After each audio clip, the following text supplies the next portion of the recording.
Сәлеме балалар? Сәлеметсіздер, апай.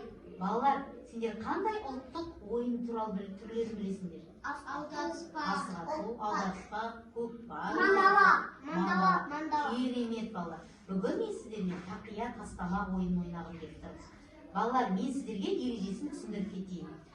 Мен қазір тақияны қалаған екі баланың ортасына тастаймын. Сол екі бала тұрып, бір-біріне арқаларымен тұрып, шеңберді айналып отырып, кім бірінші тақияны алу керек. Түсінікті ме? Иә, қолмен. Жақсы. Қазір мен мына жерге тастадым тақияны. Ал, Абай, София тұра қойыңыздар. Артпен тұрамыз. Ал. 1, 2, 3.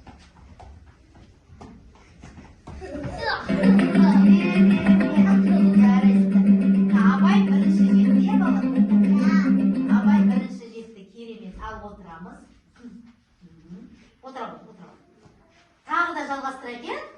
Көрейік ал. Қазір мен... Ал, мен тақияны тастадым. Айназбен тұра қойдым. Көзайын тұра қой.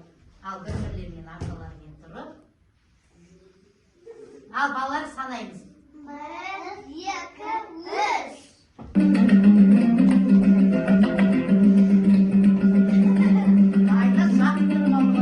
Рахмет, өте тамаша. Ойынды түсінген сияқтындар, иә? Кәне енді бір тағы да бір ойнап жіберейік. Ал.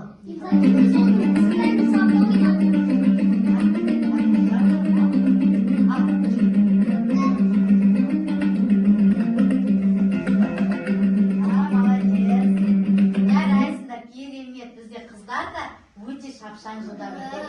Балалар, сендерге ойын ұнады ма?